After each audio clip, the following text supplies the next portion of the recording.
Hello everybody, welcome back to the channel. In today's video we're going to be continuing reading our entire Action Bible like we have been.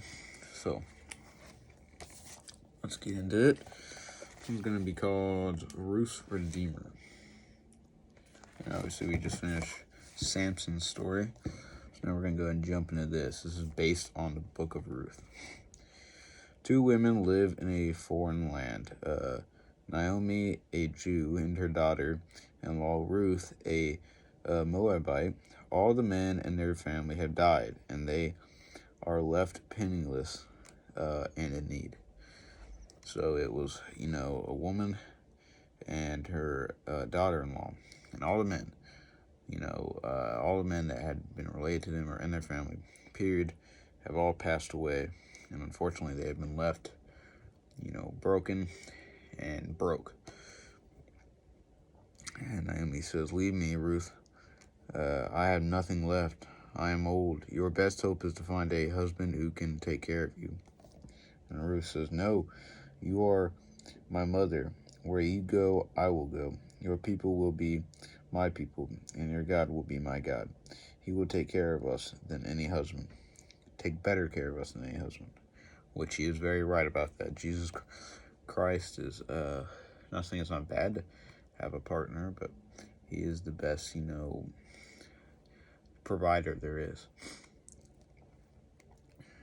"He didn't take care of my husband. My name means sweet, and for a while my life was sweet, but now God has abandoned me. The name bitter would better describe me. Come, we'll go back to Israel, where I have relatives who may take care of us." So back in Israel, Ruth speaks, "Of course, mother." Oh, I forgot the little passage up here. All right.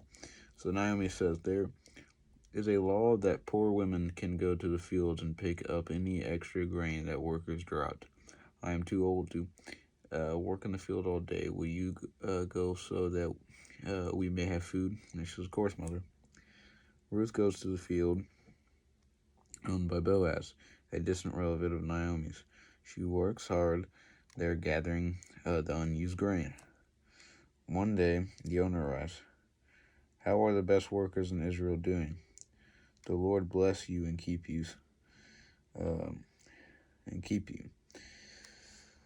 What a godly owner," as one of them thinks, as she thinks to herself, Ruth.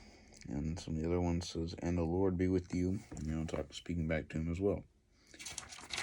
So, Boaz questions his foreman about progress in his fields. "And are you taking care of the poor women?" "Naomi is one of my relatives." "Yes, and there is a new widow, Ruth, from Moab. She has been laboring hard for weeks to support her mother-in-law, Naomi." So he goes to speak to Ruth. "I have heard how kind you are to your mother-in-law.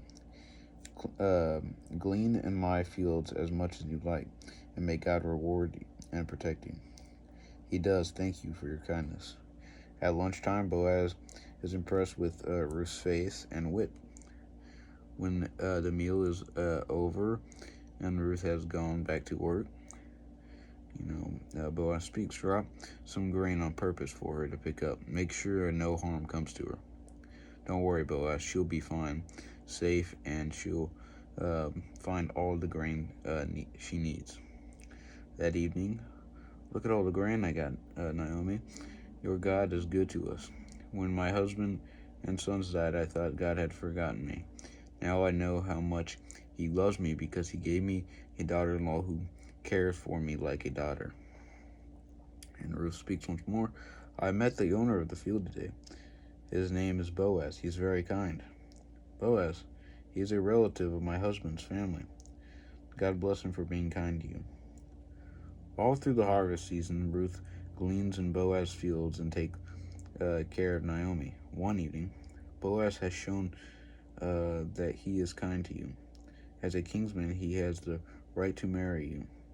The harvest celebration is time. You should wear your nicest dress to the party, and then you should ask him if he has your relative and redeemer would want to marry and take care of you.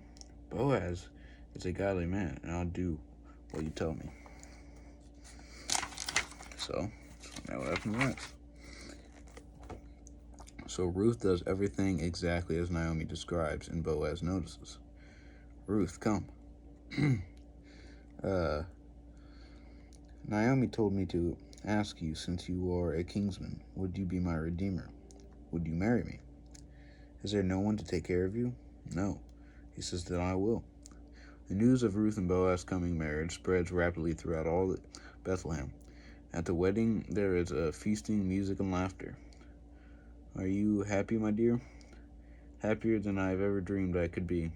God has been good to me. After the wedding, Ruth and Naomi move into Boaz's big house. Later, when a son is born to Ruth, Naomi proudly cares for the child. I thank God for the day you left Moab to come with me to Bethlehem.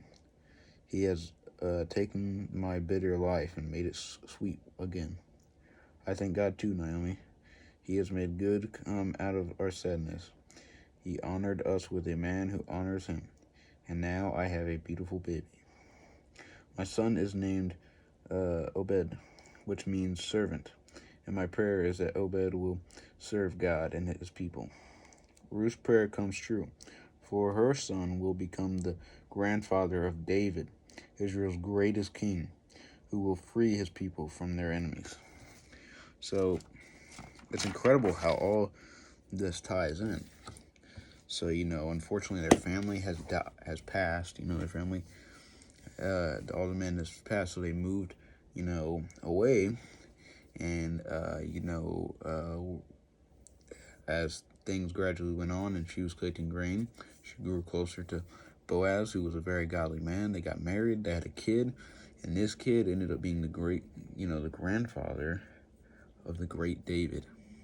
So it all ties in. King David is one of the greatest kings in Israel and has one of the greatest stories, which I've read recently, and of course we'll be getting back into here shortly. But it's cool how all these things ties in. I mean, we read a lot, truthfully. We learned about Abraham and Samson and Moses, and so we've learned a lot. We've seen how things change, and we're gonna keep learning a lot. And hopefully, you guys will take just as much out as I can, and learn just as much things.